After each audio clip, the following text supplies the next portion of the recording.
Hello, ladies and gentlemen. This is Walter Smith with another program in the series Community Camera, being brought to you by the Learning Resources Center at Corning Community College.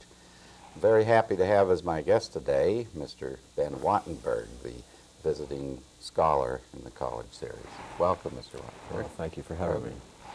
You are number 4 of our visiting scholars this year, and we have been very pleased with your residency as with the previous ones.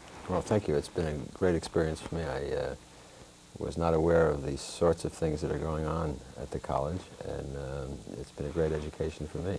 I've done a little public opinion polling of my own while I've been here, try to find out. Yes, in one of my classes. In one of your classes, that's right. Were you surprised by any of the responses?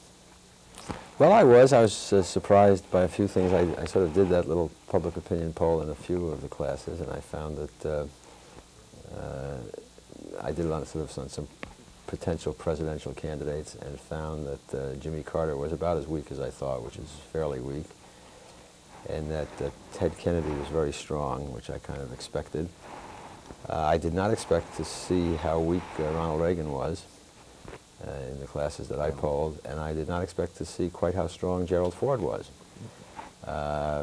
which I thought rather interesting. And we also had in several classes, in my own diabolical way, I threw in the name of Richard Nixon, and found out that he was rather surprisingly strong. In some cases, when people offered a choice between Nixon and Carter, said they'd rather have Nixon as president. I believe in my group, and when it was a fairly large group, as a matter of fact, I think Nixon beat Carter in that, which goes to show, I guess, that many people do think there are worse things than Watergate. Well, I've always thought that there are worse things than Watergate, and worse things than Nixon. You have to kind of search for them sometimes, but no. He was a somewhat innovative president, really, I think, in both domestically and in foreign. Yeah, I think he was not a bad president substantively. Didn't particularly turn me on as a personality. I never. Now, as I look back on it and try to find what the fatal flaw, what sign there might have been, I guess as much as anything, I would point to the almost complete lack of a sense of humor as being a kind of tip-off, perhaps. Yeah, no, I think that's right. He perhaps took himself a little bit too seriously. Well, I haven't really adequately introduced you yet, but before I get into any other areas on this presidential preference poll that you conducted, don't you think, though, usually in American politics, the incumbent president, when it gets right down to election time, his stock generally climbs, doesn't it? Unless things are really gone to hell in a handbasket. Well, that's the critical unless. I mean, yeah, you could make the case that they either go up or down. I mean, you know, listen, I mean, the point is this, if we're at, what, 11% inflation now, according to the last month deflator, if we're at 11% inflation next year, the fact that the incumbent is running is going to be a drag on him. I mean, people are going to say, it's your 11% inflation, Mr. President. That's what his opponents will say. So it's not such a great thing to say, you know, look at me, I'm the president. It's a lot better to say, look at me, I'm not the president. I remember when, I think it was during the Ford-Carter election, one of the big factors seems to be, and this was one of the polling subjects being tested then, is whether the voter can see a candidate as president, you know, whether he can imagine him in the office. And of course, that's one thing immediately that the incumbent has going for him. He is the president, and they see him as president. That would be a good argument for explaining why Gerald Ford won the election in 1976. Well, it was very close. Very close. No, I think that's right. I mean, and it would depend very much on who the other candidate was and how. I mean, I don't think, for example, let's say if John Connally were the Republican nominee, people would worry about whether he would look presidential. I mean, he looks as if he's out of central casting for that job. On the other hand, perhaps somebody like Ronald Reagan, people say, well, he's a movie actor. Would he really be dignified enough for that kind of job? That might have play a real role in it. he dyes his hair. They say he's the only candidate in America who is prematurely orange. So, when Mr. Manchester was here, our first visiting scholar, he was exploding some myths about MacArthur, and there were a whole series of things that are commonly believed about MacArthur, like his restaging of the waiting ashore bit and so on, which Manchester said absolutely aren't true.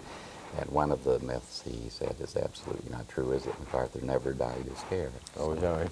But I think probably in Reagan's case that myth will well, not be. a number of politicians do die. Nixon dyed his hair. Humphrey dyed his hair. I guess it's an occupational hazard. I guess. You just have to present the right image. You have written certainly two books in particular that I think are relevant to what you've been talking about here at the college, the Real Majority and the Real America. Real in both cases, isn't it? Right. And, I hope. and your main association with Washington as a member of the official family was with the Johnson administration. Right. What was your capacity under President Johnson? Well, I was, I guess, my title was assistant to the president, and I was mostly a speechwriter, but did some substantive work in the areas of mostly domestic affairs, HEW, that kind of stuff. The Johnson presidency, I think, was probably the last sort of mom and pop store, intimate kind of presidency before the White House itself got wholly bureaucratized. I mean, Joe Califano at that time was sort of the head of the domestic policy, what is now the Domestic Policy Council, but then it was him and about 3 lawyers. That was the president's domestic policy staff. Now it's, I don't know, about 30 professionals working under Stu Eisenstadt. And that really grew up under the Nixon years. So the people on the Johnson White House staff did a lot of things. They were kind of, Johnson had a what made it so interesting working in the Johnson White House staff is for almost everybody. I mean, obviously the people at the top level, but even myself at that time, I was, I don't know, in my early 30s, had never worked a day in Washington before in my life, came down there because they had read a book of mine that helped us out, and was encouraged to memo the president directly. And that meant, and he was a guy, he'd take that night reading in the evening, and it would be back on your desk the next morning, and you'd write him a memo saying, Mr. President, I think you ought to do such and such, and you'd come back the next day in his handwriting saying, good idea, bad idea, don't be a jerk, you know, leave my staff, whatever. We really had a sense of working rather directly with the president, which was a very unique opportunity.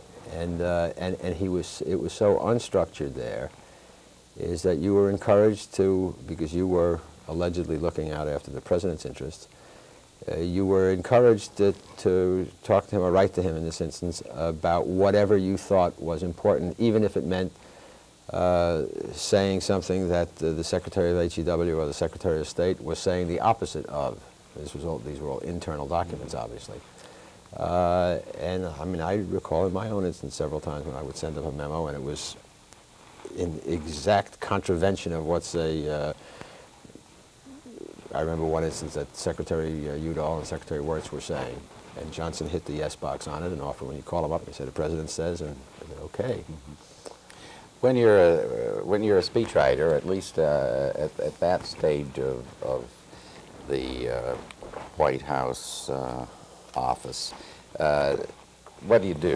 You write speeches, but do you have who meets with you? You have brainstorming sessions on it. Do you start out with a kind of group thing, or is that just done at the end when you're testing it out? Well, it's all of the above. I mean, I remember when we were there, I sat down once with one of my colleagues, and we tried to figure out if any 2 speeches had ever been written according to the same system, and we came up with a negative answer. Theoretically, I guess by the time we finally finished restructuring that speechwriting staff for about the 20th time, there was not a chief speechwriter, but sort of a chief speechwriting editor. In our instance, it was Harry McPherson, who was also the president's general counsel, and we'd meet with him. We had 4 or 5 speechwriters. We'd meet with him at the beginning of the week, and we'd look over the president's calendar, and he'd say, well, he's got to give a speech to the veterans of foreign wars, and somebody would say, well, okay, I'll do that. And we knew there was a toast coming over for the premier of Malaysia, and somebody would say, well, I'll take care of the toast. And we'd kind of self-assign these things. And then talk a little bit about them, perhaps. Every once in a while, the president would meet with us and kind of give us some general guidelines. But in fact, it was really sort of a freelancing operation. You know, people have a misleading, misguided idea about speechwriters, that they can sit down and the worst culprits are speechwriters themselves. They sit there and say, actually, I think I want to write a speech about the war on poverty. And they write it, and the next day the president delivers it, and it's on the front page of the New York Times. And they say, aha, I'm really the president. You see, it's my words. That's not what, I mean, that happens, but that's not what's really happening. What's really happening, of course, is you're at the White House because the president picked you because you agree with his views, not he agrees with your views. And you tend to sort of automatically, if you've got a good ear, kind of begin to echo both substance and style of what the president says. And if you're good at it, you realize that, and that you realize that it's the hands of Jacob and the voice of Esau, however that works. And but it's a power trip that some people never recover from. Well, isn't that part of the problem, though? And didn't that afflict certainly the Nixon administration and certainly the Kennedy, and I guess maybe all administrations, this intoxication of power, being close to a president, that's got to carry a lot of people away to excesses, doesn't it? Yeah, and I co-authored a novel about it, about the staff role of speechwriters in the White House with a colleague of mine, Irvin Duggan. In fact, it's just coming out in paperback in about a month. But it is intoxicating, and it's there's a tremendous decompression when you leave.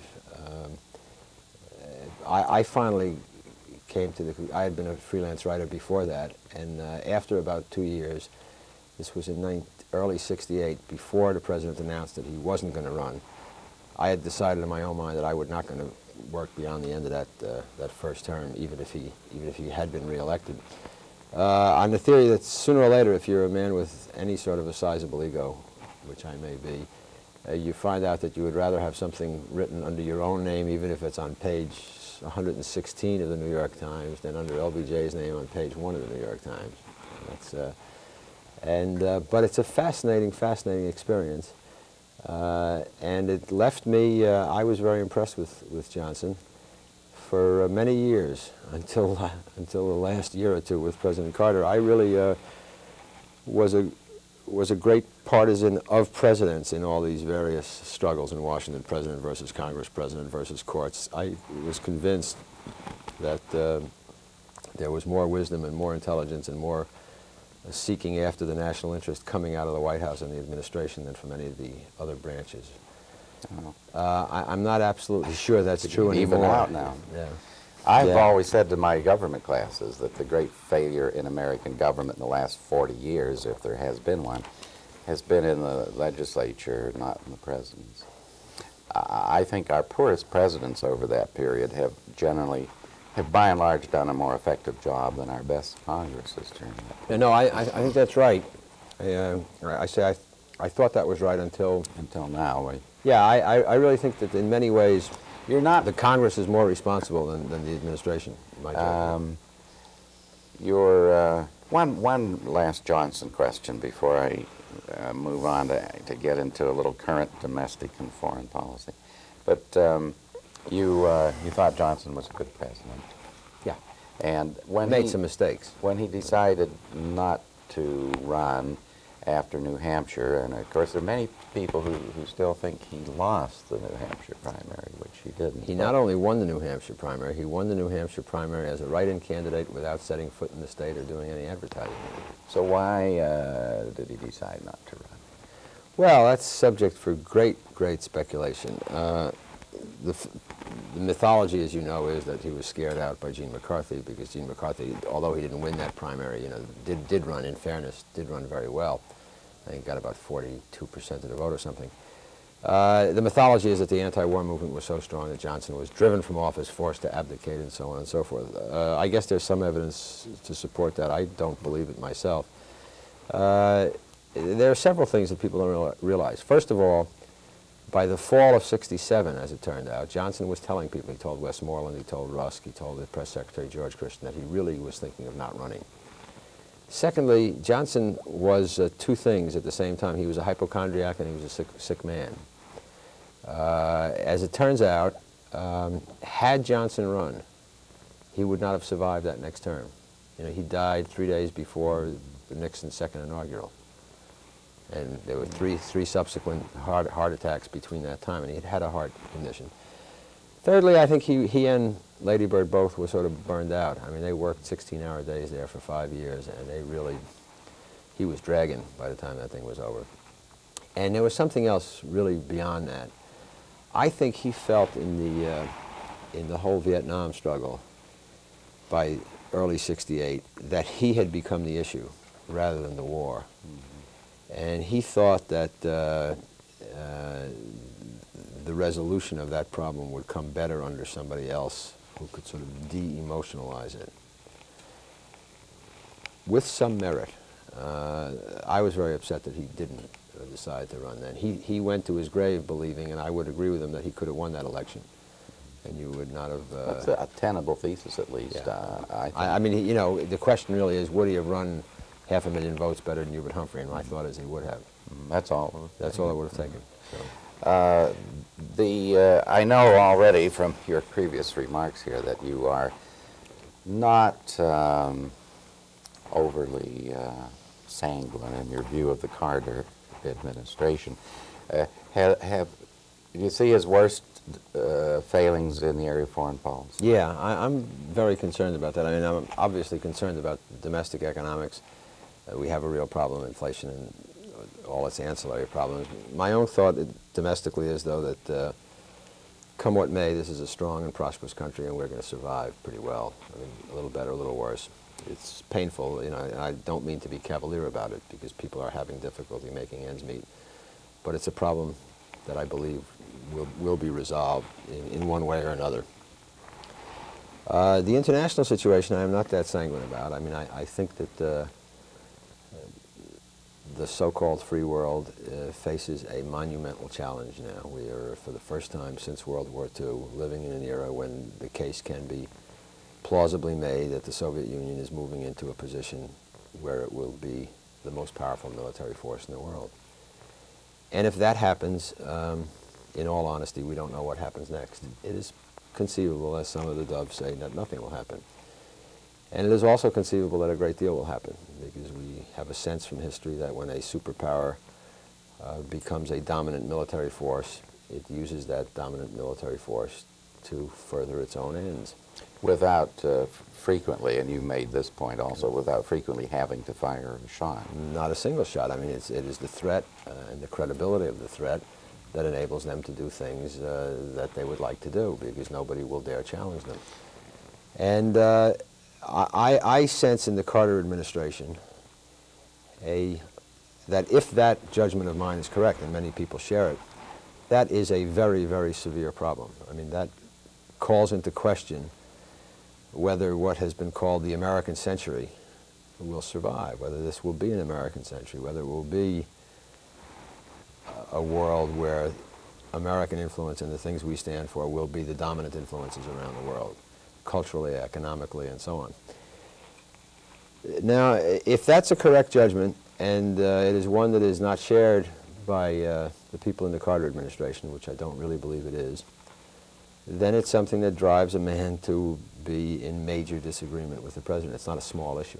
I mean, it's not something you say, well, the price of corn or whatever, you know. This is a seminal kind of an issue.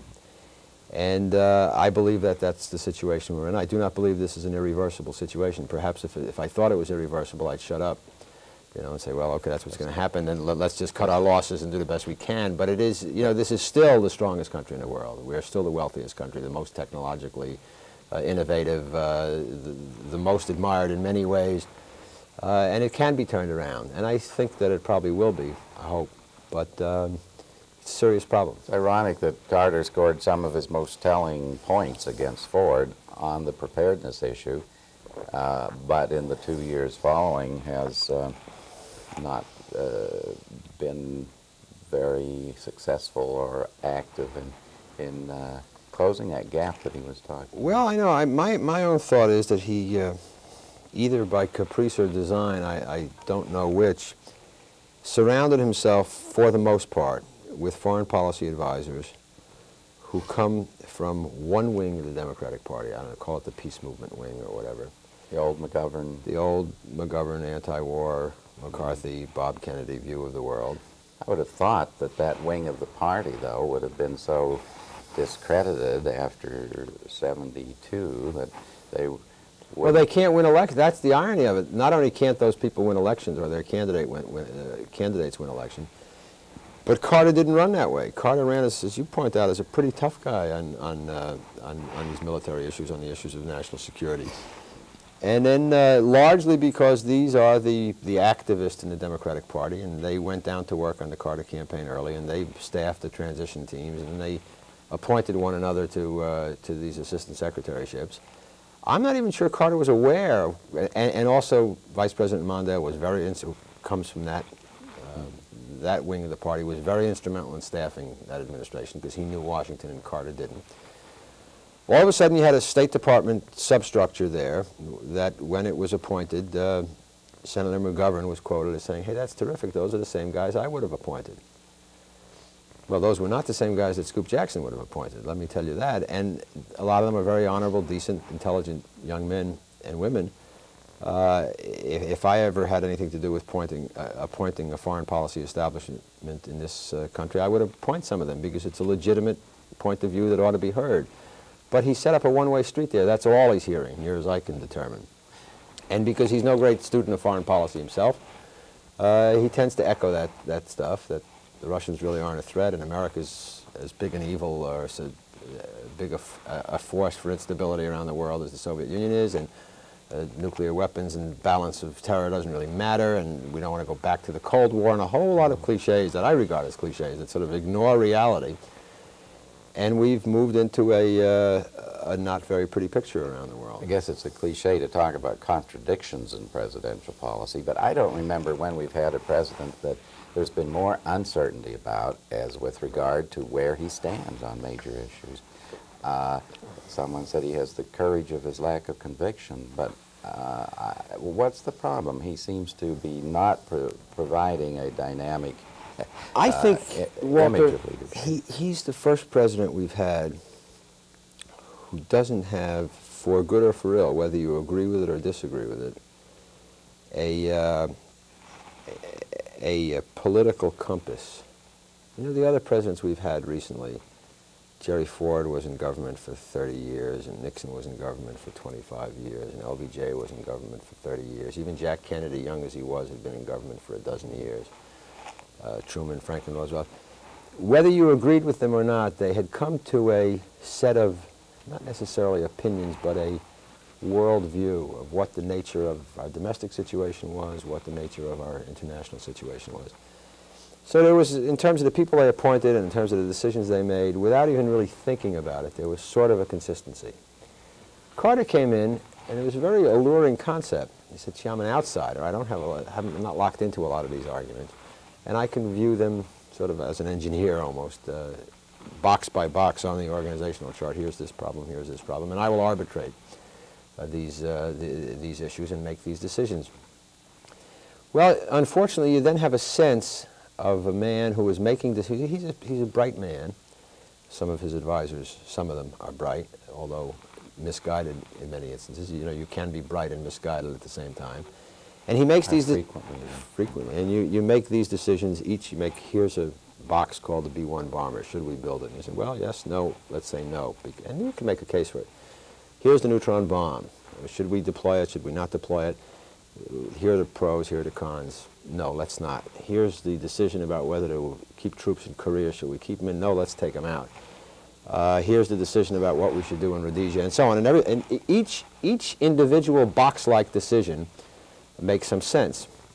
What they don't seem to understand, what Carter, because he doesn't have this worldview, does not understand that all those boxes link together in a checkerboard, and somebody got to take a look at the damn checkerboard and say, what does the checkerboard look like? What is the interrelationship of all these boxes? Yeah. Because they do interrelate. I mean, if you start making decisions on the B-1 bomber and the neutron bomb and the cruise missile and the MX missile and the troops in Korea and our position in Africa and letting Andrew Young yammer away the way he does, and so on and so forth, pretty soon the world says, say, you know, all of these decisions are kind of going one way, and it's sort of into a retreatist sort of a mode, and our allies and our semi-allies and the uncommitted countries around the world say, you know, America's not in this game anymore.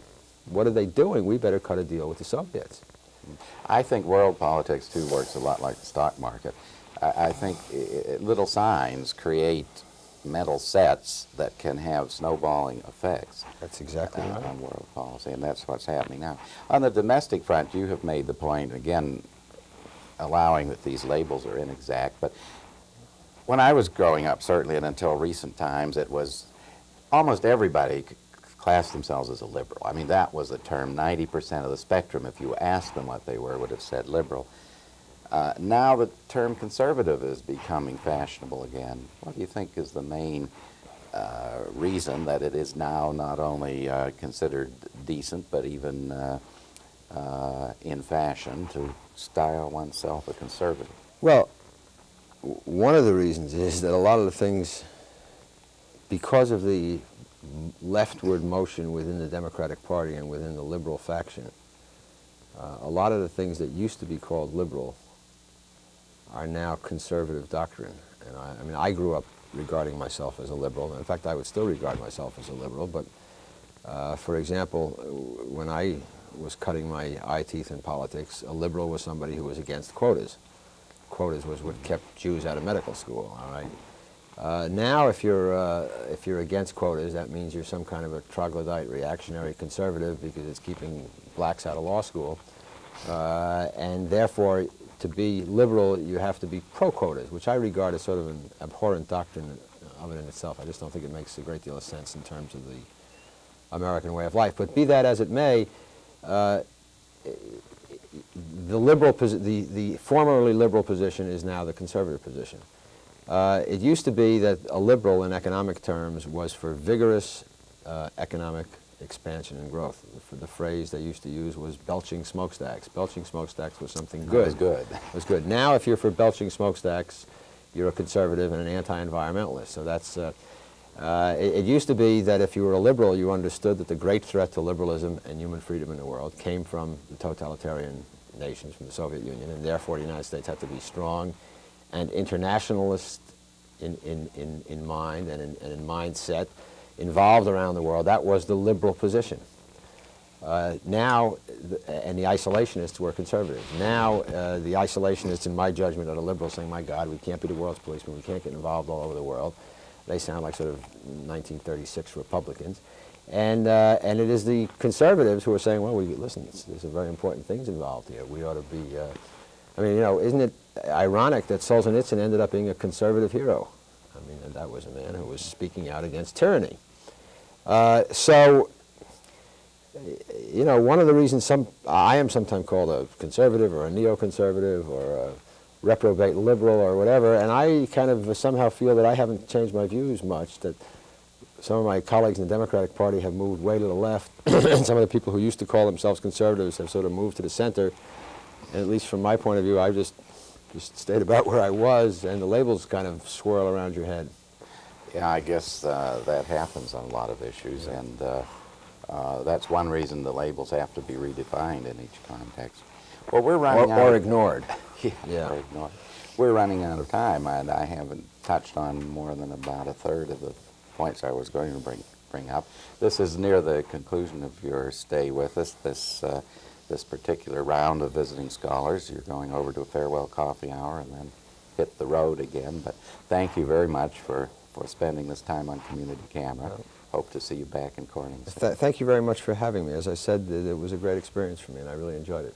Thank you. Ladies and gentlemen, we've been talking with Mr. Ben Wattenberg, the fourth in the college series of visiting scholars. Still to come are Gay Talese and Buckminster Fuller. Please watch your paper for further details, and thank you for looking in on Community Camera.